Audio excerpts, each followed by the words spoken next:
राम राम किसान भाइयों, स्वागत है चैनल ऑर्गेनिक फार्मर में। मैं हूं आपका किसान दोस्त नितिन काजला। और भाई अभी पीछे आपने वीडियो देखी थी जो गन्ने की नर्सरी है ये हमारी। ये हमने लगभग 15 दिन की ये हो गई है, 14वां-15वां दिन आज इसका है। तो इसके बारे में थोड़ी सी जानकारी आप साथियों को देनी है। बहुत सारे साथियों के कमेंट आए थे, पूछ रहे थे कि भाई इसका टाइम टू टाइम अपडेट आप देते रहना।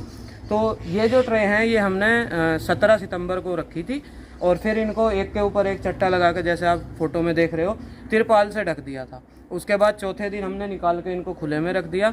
बारिश होती रही लगातार, ये मान के चलिए कि 3-4 दिन हुए हैं जब से बारिश नहीं हुई है, नहीं तो लगातार बारिश इसमें हो रही थी।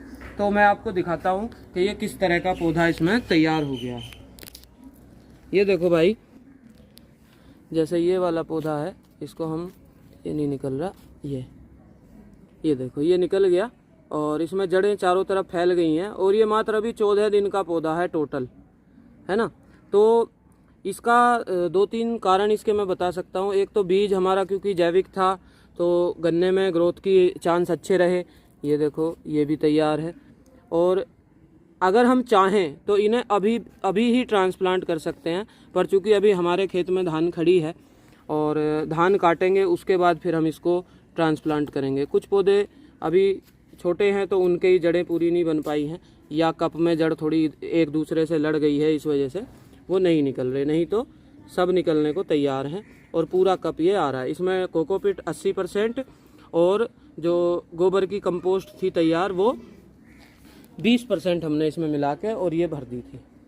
तो ये करीबन 100 ट्रे हमने भरी और इसमें से 65 या 70 ट्रे जो थी हमारी वो हमने ऐसे ही भभके में दबाई। जैसे आपको बताया कि तिरपाल लगा के दाब दिया, उसको 4 दिन भूल गए और उसमें जब अंकुर उसके काफ़ी लंबे 1.5 2 इंच के हो गए तो फिर इनको फैला दिया हमने। साथियों ने कहा कि इस तरह से अंकुर टूट सकता है या दूसरी चीज़ें हो सकती हैं। आप एक काम करो, अगले दिन जो ट्रे हमने भरी उनको आप फैला दो ज़मीन में और उसके ऊपर तिरपाल भर दो, मतलब उसके ऊपर काली पिन्नी लगा दो। तो ये एक्सपेरिमेंट मेरा फेल हुआ एक तरह से। हालांकि ये पौधे काम आएंगे, सभी तैयार हो रहे हैं, लेट चल रहे हैं बहुत ज़्यादा। तो इसमें हमने 5 दिन पिन्नी ढक के रखी। जब ये नर्सरी यहाँ आ गई थी उसके बाद भी इसमें 2 दिन पिन्नी ढकी हुई थी और देख रहा था मैं, तो उतना अच्छा इस पर वो आया नहीं, मतलब जमाव नहीं आया इसका। लेकिन अब आके जो है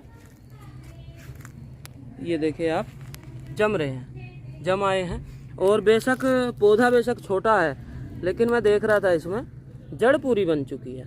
ये देखिए, फोकस कर ले भाई, जड़ें पूरी बन गई हैं और ये पौधे भी लगाए जा सकते हैं। जो जैसे ये वाली आँख है, ये बहुत छोटी है अभी, तो ये तो अभी इसका इंतज़ार करना पड़ेगा। ये वाली है, ये भी तैयार है, थोड़ा सा जड़ कमजोर है इसकी, ये भी तैयार है। इस तरह की तो तैयार हो ही गई हैं। अच्छा, इसमें हम क्या कर रहे हैं, अब जब से बारिश बंद हो गई है तो तीसरे दिन शाम को पानी दे देते हैं इसमें। कल शाम को पानी दिया था, आज नहीं देंगे, कल देंगे।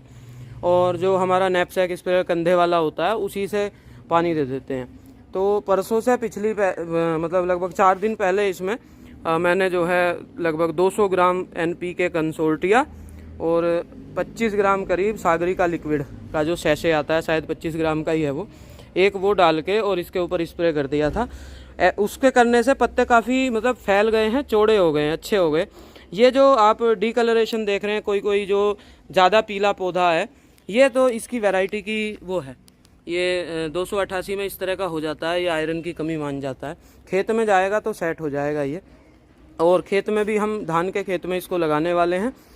और धान हमारा लगभग ये मान कर चलिए 4-6 दिन में कटेगा। पहले एक खेत बोना है जो डायरेक्ट सोइंग करनी है 15-0-23 की और COJ 85 की। तो उसके बाद फिर हम इसको लगाएंगे धान का खेत तैयार करके। तो मोटा मोटा ये मानिए 1 हफ्ता अभी इसको लगेगा। इसको कोई दिक्कत नहीं है, 25 दिन तक की नर्सरी में कोई परेशानी नहीं है। बढ़िया फल फूल रहा है ये। और ज़्यादा ग्रोथ जो इसकी आई है पिछले 4-5 दिन में ही ज़्यादा ग्रोथ आई है। जब तक बारिश हो रही थी जब तक तो इस तरह की कंडीशन में ये था जो ये आप देख रहे हो। और ये बिल्कुल शांत था, इसमें बस अंकुर दिख रहे थे। तो 4-5 दिन से अच्छी धूप निकली है, फोटोसिंथेसिस हुआ है, तो इसको फिर जान सी आई है। तो 5000 पौधे भी तैयार हो जाएंगे। तो 5.5 पे मुझे करना है लगभग पौना एकड़ से ज़्यादा ज़मीन इसकी हो जाएगी। तो साथियों अभी तबीयत मेरी ठीक नहीं है, अभी भी मैं दवाइयों पर हूँ, तो पूर्ण रूपेण स्वस्थ नहीं हूँ, तो इस वजह से बहुत ज़्यादा बाहर जाके आपका ज्ञानवर्धन नहीं कर पा रहा हूँ। तो अभी घर की ही वीडियोज़ से, आसपास की वीडियोज़ से थोड़ा काम चलाइए, जल्दी ही फुल फॉर्म में आएंगे और फिर आपको अच्छे अच्छे खेत, अच्छे अच्छे जो नए नए तकनीक किसान साथी कर रहे हैं वो सब चीज़ें दिखाऊंगा जल्दी ही। अभी पास में ही एक अमरूद और गन्ने का बहुत अच्छा मॉडल है, साथ ही साथ एक बेर का और गन्ने का मॉडल है, वो अगले कुछ दिनों में आपको दिखा दूंगा जैसे ही मौका लगेगा। चलिए तब तक के लिए नमस्कार, जुड़े रहिए, फिर मिलते हैं अगले वीडियो में। धन्यवाद।